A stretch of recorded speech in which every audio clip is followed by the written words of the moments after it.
Greetings to you and yours. Welcome back to the Manhood Simplified podcast, the show where we rewrite the manual of manhood page by page through each conversation that we have here on the show, with the idea being that you pick something up from any of the conversations we had that might inspire you to be the change we need to see in society. My name is Gamile Hlepovana. I'm with the amazing Ayanda Nyati. Ayanda, just quickly before we get into these proceedings, I'm not sure if you're aware of this or not, but I'm in a very, very celebratory mood. Okay. I'm in a very, very celebratory mood because I've spent a large majority of my life being compared to Sean Kingston. And in the few weeks that we've been doing this, no one here has brought this up. So I think I finally put the Sean Kingston comparisons to bed, and I'm choosing to celebrate that. Okay, we're going to run with it then. Congratulations, I guess. Thank you so much. I'm Ayanda Nyati, and it's always lovely to have you on board as well. And today, we're hoping to get into one of those aspects around masculinity that has many people talking, certainly across different social divides, and which better person to help us decode some of those, I guess, encodings. I'm not going to do the introduction. He's here with us. Good afternoon or good day. Welcome. Please tell us who you are and what you do. Thank you for having me, Sean Kingston and Ayanda Nyati. My name is Siya Kumalo. I write political commentary on News 24. I'm the author of a book titled You Have to Be Gay to Know God, and I speak about topics people really struggle to wrap their minds around when it comes to social issues. Absolutely, and that's why you are here, and that's why we're very excited to have you. So let's jump straight into it. Among the, I guess, controversial statements that you must have come across in your writings, in your engagements, is the following. Homosexuality is un-African. You've responded to this for the umpteenth time. I'm going to ask you to do it again. What's your response to people who genuinely hold on to that belief? My response would be, and there are scholars who've done a better job doing this. I mean, they unpack it from a variety of perspectives. My perspective would be follow the money. So what we deem as African today has been Christianized, and even Christianity also had colonial textures put into it. And this was always playing out somebody's agenda. So there's been a lot of social engineering that's happened in South Africa where we've been told black people don't mix with white people until we found out that they do. At that time, we thought it was un-Christian for that kind of thing to happen. And this is just one of those messages that was handed down to us about what it means to be African or not African. You get something very similar when you start looking at practices like lobola. Before colonialism happened, it was dealt with very differently. So the groom would go to the parents of the bride. He would offer what he offered. It could be vegetables. It could be crops. And then somebody came along and said, no, it has to be 11 cows. Yes. So it was a gentleman after whom Port Shepstone was named. So this is in KZN. And today it's thought if you're not doing at least 11 cows, your ancestors will be very unhappy with you. You are an African. Right. Something very similar. I cannot vouch for this 100%, but the idea that a lot of the clothes that are associated with being umakoti, even the word umakoti means make us tea. So there are all of these practices we think are African, but it's been repackaged for us. And the world is very good at telling us what it means to be African. If I could tell you the number of US pastors who've come to Africa and said to us, in the name of the Christian God, so they come from overseas, they're exporting their culture wars, and they come to South Africa, or Africa rather, and they say, you have to fight homosexuality because it's un-African. Again, the world has a vested interest in telling us what it means to be African, and it's been doing that for centuries. Because when we're marching to their tune, then they're able to exploit us economically. Right, so it's right. divide and conquer. You mentioned, and you touched on it in your answer, but the manipulation to fit certain agendas Yes. of these practices that can't necessarily be traced all the way further into history, and Christianity being one of them. Latching on to how we kicked off this discussion, I'd like to get your insight on this. Are we as an African people homophobic to a degree beyond salvation? Or is there anything that can be done to turn the tide? I don't think we're beyond salvation. I've heard too many stories where a community was aware, or there are pockets across the continent of communities that are aware that somebody is gay, that somebody is transgender or bisexual, and they go with it. The moment an authority comes knocking on the door, I didn't know. Right. Suddenly, they throw the person under the bus, or they will extort money. So now the blackmail comes into it. So even the very people who are thought to be homophobic know how to play with the dynamics around homophobia. You get a lot of gay men on this continent, or queer people, being entrapped where you are enticed with the opportunity to have sex with somebody. You get to them, they're like, I've taken a picture of us, now we need to go to an ATM, draw out money, etc., etc. So people know that homophobia serves an agenda, and they are able to manipulate that themselves. So as African people, we're not just subject to whoever's manipulating us. Sometimes we play the game. Yeah, you weaponize it. Exactly. To be more specific. In fact, I think you've written before that homophobia is I think something along the lines of self-righteousness disguised as something good. This is in your book, You Have to Be Gay to Know God. A statement in and of itself that needs an entire episode to be unpacked. But what I find very interesting is your own journey, right? Yes. Which perhaps we could use also as a springboard to help people connect the dots, as it were. Typically, anybody who is grappling with their own sexuality, and I imagine most people at some stage of their life do, if they find the world they're in to be at odds with what they find at the end of that journey, they leave and create their own world. Yes. Not necessarily true for you, you know? You'll tell us the rest. Tell us why. Well, a lot of people, for an example, would say if you find out that you're gay and you are a Christian, you identify as Christian, you identify as African, you then have to leave that society and go and find your own world, as it were. You go to Cape Town, you go to Johannesburg. And, okay, so geographically, I did move to Johannesburg. But for different reasons. For different reasons. Psychologically, I said, no, I'm not going anywhere. Homosexuality, human sexuality was here before any of these constructs were. If you don't like it, you have to find another planet. But that's hard, Sia. I mean, it's great to speak about it in hindsight, and now you've come across all the text, I guess, to back up why you feel this way. Yes. But if you grew up in the church, you're told all your life that a part of you is inherently morally impermissible. Yes. How does any teenager, even adults, work through that? So the church is not the only source of the only message that exists. You get lots of adults who also tell teenagers, no, you're fine just the way you are. Learn to accept yourself. Learn to look after yourself. And I had the benefit. I was very lucky. My mother was one of the people who told me that you're fine just the way you are. So I was always caught between those two messages, and I then had a choice from the time I was 12 or 13, because an adult intervened. An adult said, no, do not hate yourself because of the way you are. You're just fine. And they exist. What we need is to tell those adults to keep beating that drum. If you can tell that a child is being bullied because of their sexuality or gender identity, don't keep quiet. Speak to an authority. Speak to the child if you have access and if it's appropriate. You might make a huge difference down the line, where they then have the self-confidence to stand their ground and say, I'm not going anywhere. I was this way when I was born. I've never hurt anybody.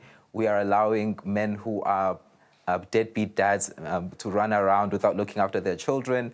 We know people are perpetrating gender-based violence. We know what's happening in this community. I'm not going to be the scapegoat for those issues that you don't want to address. You get kids who are now starting to say that because they're adults in their lives, and there are TV shows, there are books that are telling them, look, a church that tells you to hate yourself is preaching a very false gospel. Reject it. So we're here to counter that homophobic message. Right. See, I ask you my next question as a cis hetero-identifying man myself, with an interest in your insight on what I'd like to term the, quote, homosexual panic that many straight men seem to exhibit towards men who identify as gay, such as yourself.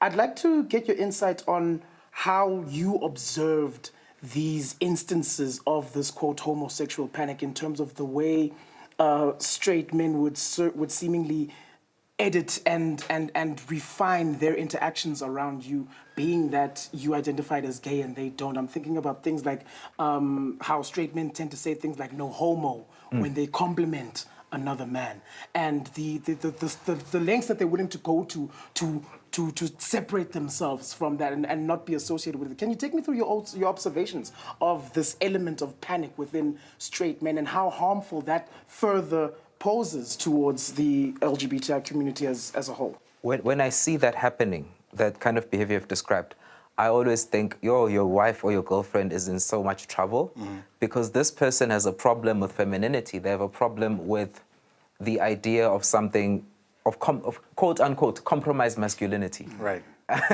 And they are going to take that out on somebody. They are going to be defensive if anybody ever questions their ability to provide, to protect, to assert masculinity, to be the head of the house.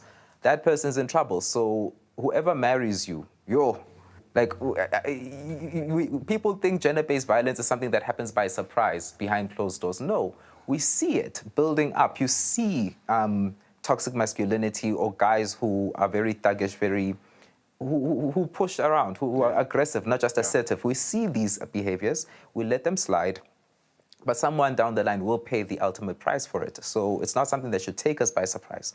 I've also seen the other extreme happen where straight men who start off being like that know that there's no use playing a lot of the games that straight men play with one another, with me, and so they go straight from being there to being vulnerable, where they're able to have very straightforward discussions with me about where they really are in life, about what's troubling them. So you realize that they play the game or they mask up only as a survival mechanism. They know that it's not as healthy as it looks, but it's the game everybody's playing. And eventually, when they have a conversation with me, they feel safe to. Yeah. Yes. It's so interesting you say that because even just the image of someone masking up gives us an idea that it's them running away from something. And I guess that's where even the term homophobia comes from. Yes. There's a fear that underpins this behavior, doesn't it? Yes. It's the fear of vulnerability. And who can blame them? So we have a legacy in this country of colonialism, migrant labor. You were sitting there in your home as a black man, colonialism happens, migrant labor happens, you are emasculated. So this is the term that gets thrown around. I've got issues with the way it gets used, but to emasculate. So now there's this competition. There's this question of who's more masculine than whom, who's feminine, who's weak, who's strong. What does it mean to be a man? Do you go up on a mountain and get circumcised? So everybody's now searching for this commodity that's apparently limited, which is masculinity. It gives you access. It gives you economic power. It gets you tenders. Clout. Yeah, clout. Think about the face of BEE today. It's straight, it's black, it's male. It's married. If you are not one of those things, like, you don't exist economically, you don't exist politically. So the phobia, it's people running away from being stripped of those privileges and those powers and those resources, and being treated the way oppressed and subjugated people have been treated, be it women who have to access wealth through men 99% of the time, be it queer people, we've seen that they get killed, be it whoever the other is. I mean, at the moment, we're having a xenophobic wave in this country. It's the latest other, because everybody's now figured, oh, you can't throw women under the bus anymore. They vote. They have economic power. Right. So who's the next victim? It's people who don't vote or don't have, for the most part, the power, political power in this country. So there's division and conquest happening, and nobody wants to be a target.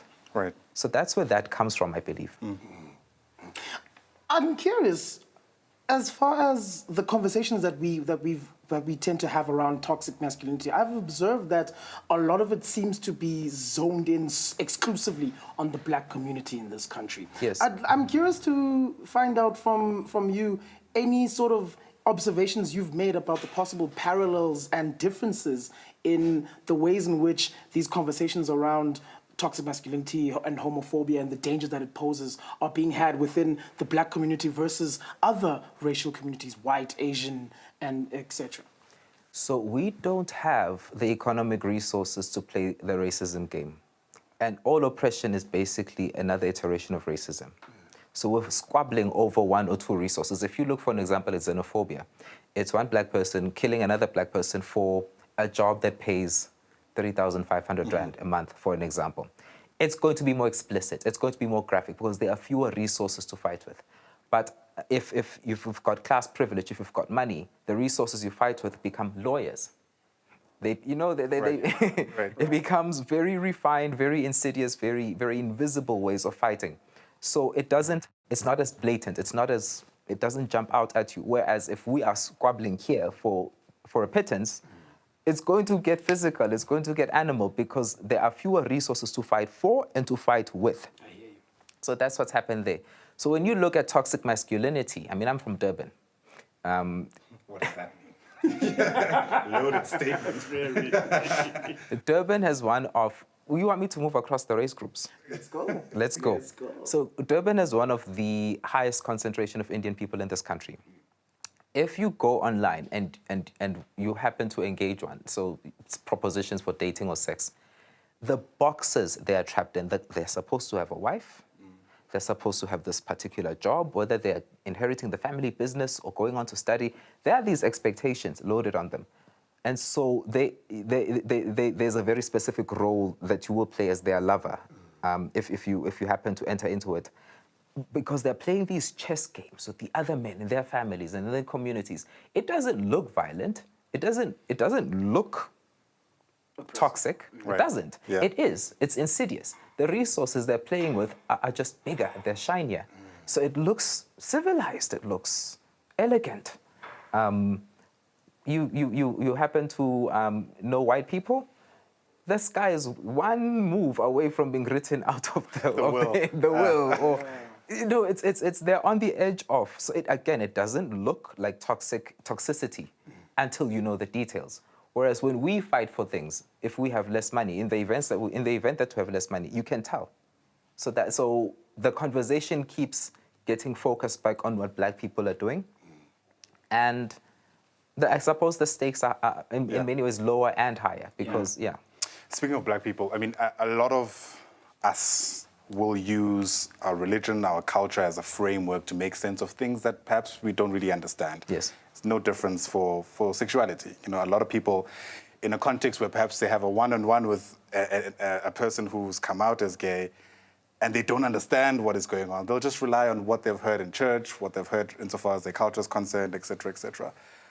To what extent do you reckon, at least religiously speaking, that we are managing to allow the texts to meet up with what people actually feel and think on the ground? You know, there's always that saying that the sentiment in the pews has changed. People who go to church have long moved on from this idea that there's something inherently wrong with someone who happens to have sexual relations with someone of the same sex. But the text still matters, you know, and how you interpret it matters. How do we bridge those two worlds? So do we dare? Yes. So in James' epistle, so James was one of the apostles, he said something about how the word of God is like a mirror. You will see in it what you're ready to see. If you're reading it to put somebody in the wrong so that you can be in the right, which, by the way, means that Jesus is useless. Right. If you need to crucify somebody so that you can be righteous, it means your Jesus did nothing on the cross because you still need a scapegoat, you still need a sacrificial lamb to be wrong so that you can be right. If that's still your need, then the Jesus you're going to see in Scripture is going to be cis-heteronormative. You're going to read a text like Matthew 19, I think it's Matthew 19, where the Pharisees asked Jesus, is it lawful for a man to divorce his wife for any and every reason? And Jesus says, no, in the beginning, God made them male and female. Most people stop there. They forget that, A, he was speaking to Pharisees. They were notoriously self-righteous. We even use it as an expression. So he always used their self-righteousness against them. Most people stop there and see him just prescribing cis-heteronormative marriage. They also miss the fact that a few verses down, his disciples say to him, if this is the way it is in marriage, it is better not to marry. And Jesus says not everyone can accept this word. There are some who are born eunuchs. So he lists categories of people who cannot accept this word. And if you understand the context, if you understand the meaning of the word eunuch, he's basically saying not everyone is cisgendered, not everyone is straight. Not everyone has the financial means or the social mobility to live out this prescription. But if you're going to be self-righteous enough to burden other people with that without lifting a finger to help them, again, another complaint he had against them, then let's make the weight heavier for you. That's basically, he's trapping people within their own self-righteousness. Divorce. Women were very vulnerable in those communities. You could get divorced at the drop of a hat. So if men had that kind of power, they have to be made to feel what it's like for somebody else to have that kind of power. So if you're reading the text, the biblical text, so that you can abuse it against somebody else, it's going to give you all the weapons you want. You will find what you're looking for. You will find what you're looking for because you'll find yourself, because you're your own God. You're worshiping you. Right. If, however, you're looking for a God who's going to help you empower other people, protect other people, you will get those tools. The question then becomes, how useful does the Bible become in a context where we can all use it for our own wars? You know what I mean? It's like oxygen. Just because you're using it to go and live a life where you're hurting other people doesn't mean it should stop existing for all of us. Fair enough. Okay. All right. See, my next question, I'm hoping it doesn't cut too close to the bone. But I can't imagine that any conversation around gender-based violence can be had without certain elements of it cutting close to the bone. But one of the observations I've made about the conversation around gender-based violence has been how the men are positioned as dominant, superior, and the women who are on the receiving end of the gender-based violence are positioned as much weaker, much more frail in comparison to their male counterparts. When it comes to that gender-based violence dynamic within a homosexual relationship, when it's two men who are theoretically positioned as dominant and physically imposing, does that in any way shift the conversation around the elements of victimhood between gender-based violence in a homosexual setting and gender-based violence in a heterosexual setting? It does, to the extent that I will be one of the worst people to ask, how is it different? I'm like, I really struggle with that because I can't imagine there is a definite answer to that anyway. there is, we just haven't figured it out. We're still unpacking that, oh, by the way, they're queer people, and everybody's still going, ah! And so now transferring the issues that you find in heterosexual marriages into homosexual situations and asking what's the difference, what's the similarity. I mean, you've got a lot of queer people who are trying to say, look, I might be gay, but it doesn't mean I'm not a man. So you've got a lot of that playing out. Also in lesbian relationships, there's so many variables that switch around, but you've got those going on. I've heard people saying that not every instance of physical violence in a gay relationship is domestic violence. Sometimes it's just two guys who get into a fight. Men fight. They happen to be in a relationship, but they fought. I don't know how that sits with me as yet. Yes. Yes. How it sits with me. Exactly. Because then what kind of questions do you bring to the situation? Were they evenly matched as sparring partners? Because you negotiate those things before you fight with somebody. There are some fights which some people are like, no, we need to take this outside. And both are like, yeah, let's take this outside. And then there are some where you're like, that fight should have never happened. Yeah, there was always an imbalance there. An imbalance. Who decides these things? So one of the things we're suffering from, and I'm going to just turn to another, I'm going to bring up another context to help you see why this is such a struggle. We're learning what it means to live in a world that doesn't do binaries the way we used to. Look at sports. A transgender woman wants to swim with women. Everybody's going, and one of the questions I'm asking, so if people are now pointing out the number of ways they are evenly matched and the ways they aren't, and the way sports has always been created to exclude women, include men, you get a lot of these analyses flying around with regards to sports. And my thing is, well, why did we create a competitive world in the first place?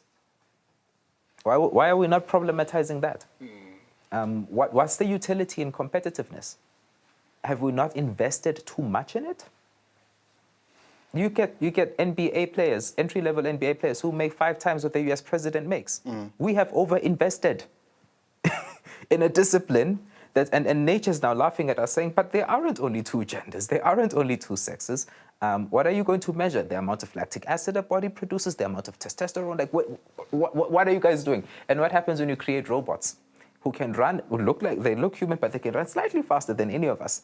What was the point? Was it entertainment? Why not treat it as entertainment? There's so many ways to be entertained without being competitive. So the world we've created, we're between the world we created and the world that we're creating. And it's okay not to know. Right. Yeah. Right.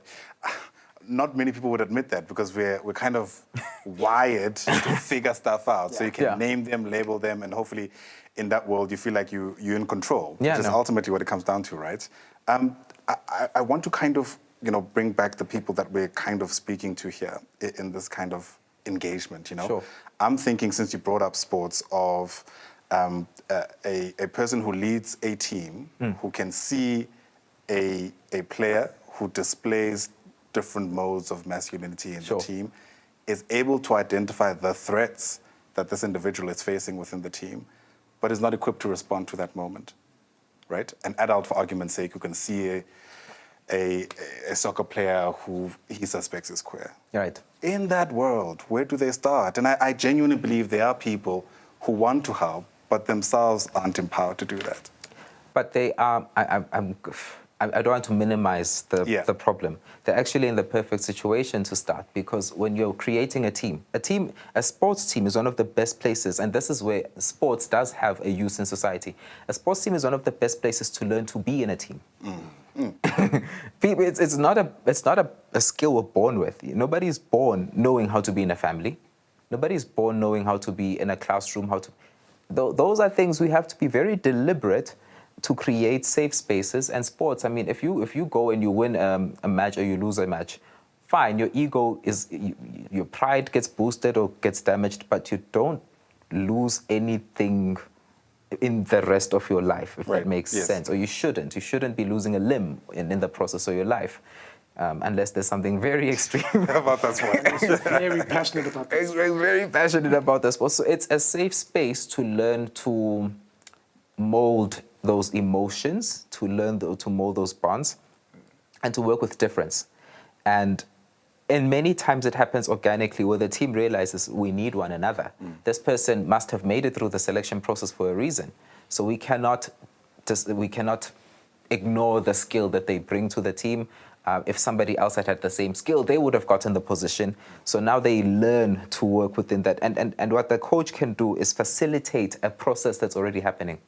Discipline, call it out if there's homophobia. Say that's not going to happen. Here are the disciplinary measures. We told you that if you say something racist to a team member, you get suspended or expelled. Same thing applies if you say something homophobic. So the tools are there. It's a perfect environment in many ways. I'm not saying it's easy. Yeah. Or the fact that that individual is able to even identify moments of homophobia, right? Because sometimes it's not explicit. It's, I don't know, people might even think it's part of the culture of camaraderie in that moment, when actually what underpins it are pretty homophobic sentiments. And it can be the other way around, where you get what sounds very homophobic, but it's part of the camaraderie. Right. And you have to read the moment. You have to know that, okay, the team that just said whatever they said, what was the mood like? What was the air like? And those are things, you can't measure those things. Yeah. So again, hats off to people who have the courage to enter those spaces and make themselves vulnerable and press forward, because you are changing society ahead you're dealing with, how many people are there in a soccer team? 11? 11. So you're dealing with... Look at you, okay. I had no idea. Neither did I. Just on that quickly, everything you were referring to now in terms of the role the coach plays, that's part of what's called man management. Okay, all right. Okay. So carry on though. So if you're that soccer player, you've entered a situation where there are 10 other people, and in many ways you're a pioneer. You're changing their attitudes. Down the line, they're going to address somebody else with similar attitudes. And we've seen it. We've seen instances where it's sports persons who tell their homophobic fans, like, no, you can't tweet that about my fellow sports player. We see it, where sports is where a lot of the change happens, because they're put into these environments where they are forced to form teams. And so they're forced to become compassionate and human and to bond. I mean, it's in many ways it's difficult, but it's also the tools are there. Right. You made mention of it earlier, and it's a neat segue to this next question. Our laws in this country are described by many as the most progressive in the world. But, it's a statement that doesn't sit well with me. It definitely doesn't sit well with you either, I can tell. Because we are still a country, a society plagued with violence. Yes. So I'm curious as to whether or not that's a reflection of the general attitude our lawmakers have towards these issues and the seriousness of these issues, or is it still a question of us as a society needing to do much more to get the people on the lawmaker side of the fence to open their eyes and their ears and realize the seriousness of the issues at hand? We may need to order pizza, sleep, like camp chairs, like we could be here the whole day. The whole week. We have one of the most progressive constitutions in the world. Our law, so people use the term law to mean the constitution and the acts that have been signed off. I don't see them as the same thing. I think there's a gap.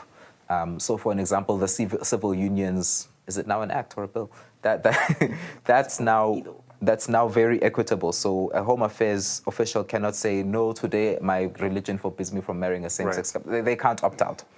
But very few laws. There are so many more laws where you could say, but this is what it means for the LGBTI community. And it's been done when to protect us. So it's to protect us from negative discrimination. We still need more to give us positive discrimination. The same case for equity and equality that gets made for black people needs to be made for LGBTI people, in my opinion. If you don't make that case, you're leaving a gap in which the LGBTI community becomes a scapegoat. Now, I know if you advance LGBTI rights, we become a target. But my belief is if you're going to get killed either way, get killed for something. Right. At least walk away with some benefit at the end. Some benefit at the end of the day. So our constitution is progressive. Our laws, we haven't really massaged that. We haven't carried it across through as many laws as we could. And then there's also just that the rule of law is a in this country, it's touch and go. We did everything we could. Like every now and then you feel for its pulse. Right. Do people in this country like the rule of law? Do they like the Constitution? Or was it airdropped from above? Somebody says, here's the Constitution, and now nobody can vote it out. Because nobody's getting a majority. In fact, you hear people already speak of Nelson Mandela as a sellout because of, I guess, anyway, we need more pizza for that, don't we? Yeah. I, as a way of rounding up our conversation, wonder, Sia, whether those who are empowered with even the jargon are charitable enough to those who aren't and who make mistakes along the way. I'm thinking about, the I guess it's the cancel culture is the only term I can think of at the moment. The way in which people call each other out, right. Whether or not there's space to allow for that to have teaching moments. Who needs to carry that burden if we do believe it is burdensome all the time? Give me a sense of where you're at insofar as that's concerned. So I believe that there are people who are genuinely open to learning, and that there are people who are genuinely open to, if not teaching, I mean, teaching is work, saying to them, please go look there, or having some kind of a constructive conversation. We never hear about those interactions. We never hear about when nobody got killed, when nobody got, when a head didn't roll, where a person didn't trend on Twitter. Yeah, wasn't trend. We don't hear about those interactions, and I'm sure they happen more frequently than conversations where somebody took somebody out for using the incorrect pronoun because they hadn't as yet learned. We hear about if it bleeds, it leads. So in many ways, we have a responsibility for deciding what am I going to retweet? What am I going to share? What bandwagon am I going to jump on? Who are we canceling next? Like we all have a responsibility for asking, and I do believe, by the way, that there is something to be said for saying, okay, so-and-so said this, we're no longer buying the album. Right, yeah. I believe that there is room for that kind of activism. But we never hear about who admitted that had a teachable moment and then got promoted or got upsold, whatever the opposite of cancel culture is. We never hear those stories. We hear about J.K. Rowling became transphobic. And that was the end of it. That was... Daniel Caesar never sold another album. Exactly. Yeah. We very rarely hear, and the stories are there. We don't put as much energy and stock into spreading those, and we could. Fair enough. Just to latch onto that as my way of rounding this discussion up, as far as these instances and these individuals who say something homophobic or say something that triggers the rage of the deliberately yes, triggers the rage of the community being targeted by those things that they said, yes, and they're cancelled the one day, but then they find themselves going back to that source of content to find out what else that they said. What else they said? Does it also place a degree of responsibility on those who have decided to cancel someone not to go back and not to follow up on this person if they've decided that this? I'm thinking of a MacG, for example, who would be cancelled for something that he said the 1 week. Right. The next week they're already waiting on the timeline to find out what else he said that they could possibly cancel him over. I'm thinking about the relationship between cancel culture and this need to follow up. Where does the burden of responsibility lie in that instance? So this is somebody who's been cancelled. They have not had a change of heart, a Damascus Road moment, yes. And now we're looking for other things to weaponize against them. I think the burden, the responsibility lies, and I'm just going to take a few steps back. Remember Quinton de Kock? Yes. He would not take the knee with Cricket South Africa, Black Lives Matter, etc., which is a thing that started in the US with the football player Colin. Thank you. I was going to try to pronounce his surname. We are outsourcing our moral work to celebrities. So we are waiting for them to be these model citizens, to be these paragons of goodness. My goodness, let the cricket player be a cricket player. Please. And if what we're doing, what we're doing in that instance, is we're trying to make them the mascot of all the newest, latest beliefs, because we want to justify how much they're getting paid, how much you're paying them, how much you've invested in them as athletes. You pay an NBA entry-level basketball player 5 times the amount the president. You want him to now say all the things the president won't say because you chose a bad president. Right. Is it a bit more than that, though? And I know we meant to round off, but I mean, a Quinton de Kock, for instance, what he says is going to matter a whole lot more than what I say, purely because of how many people are watching. And yeah, maybe the question becomes, how culpable are we as a society to the attention that he's getting, right? I mean, how complicit are we in creating this demigod? Right. But him being a demigod is still a thing, It's right? still a thing. And in that world, is it not fair to expect more from people in that position? I don't know. That's what the critics are saying. So I'm very concerned about the fact that my liberation as a black person in this country happened because rugby players couldn't play rugby overseas. We were banned. The world said, no, we're not playing with South Africa. That's when South Africans said, okay, maybe racism doesn't work. It wasn't about the morality. It wasn't about the morality. So because of sports, legal racism was abolished. How are you enjoying the abolition of social and structural racism today? So it only got us so far, and we just have not progressed beyond that point. So we should take some responsibility for the way we outsource moral work to people who did not. They started a podcast. They were not here to fix the rest of society's problems. Yes, they threw somebody under the bus and they incited hate and all of those things. But at some point we need to say, look, we have elevated a guy who was always a jerk. He was always apathetic. So why are we surprised? Why are we surprised? Like, who said your faves be problematic? I think it was Sisoko Msimango said, the people you love so much with all this charisma, etc., they're psychopaths. Like, let us accept that you like somebody who is unlikable. Let's see if I can think out loud. Sia, when we define manhood in our context, how far-reaching can we be?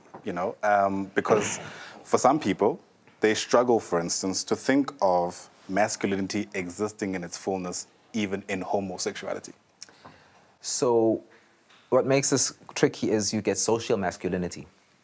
And then when you go biological, you've got what you can see. So this is now your genitalia and all of those things. But you've also got what your chromosomes are saying, what your hormones are saying. And they don't... Nothing about nature says that all of those things need to sing from the same hymn book. You can get a perfectly functional person who's masculine at different levels on those different levels, perfectly healthy and everything else. So as society, we have to ask ourselves, why have we invested so much in masculinity? What is it? Can you touch it? Can you lose it? Do you lose it if you wear a dress? One day if you wear lipstick? Men used to wear heels because... it just used to be men used to wear heels and wigs. Does that make those men not masculine? If somebody wants to say that they're masculine, I'm very comfortable with that. But the question is, how far are they willing to go to defend what is essentially a construct, or what is to an extent a construct? Because if we're talking about biological masculinity, it is or it isn't. You either have the hormones or you don't. You either have the genitalia or you don't. You either have the chromosomes or you don't. And again, you either have some kind of an alignment or you don't amongst all of those variables. So no amount of asserting it is going to change what is and what is not. Let's be explicit about that. I want to distill it a little bit more. What's your response to people who are saying gay men aren't men? What is a man? I really, now I need to know. And I often ask myself, if you said that to me, like, what is a man? What makes you think you're one? It's something so fragile. It needs to be defended. It has no self. It's work. It's not a state of being. It's a state of doing. It's a state of being defensive. It's a state of labor. You prove it day after day. It's a performance. I think the scholar Judith Butler pointed this out. Masculinity is performed again and again and again. And somebody else is setting the parameters.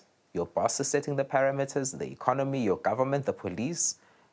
If you're a black man in the United States, you prove your masculinity too far, the police shoot you.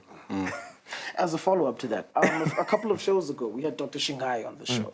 And one of the questions I was able to pose to him was the ideas put forward in those situations where women interact with men and something goes wrong over the course of that interaction with the man that they're with, purely in the sexual sense. And they go, oh no, he can't get it up, or he's not responding to my advances the way he's meant to, the way it's most appropriate to. So that must automatically mean he's gay.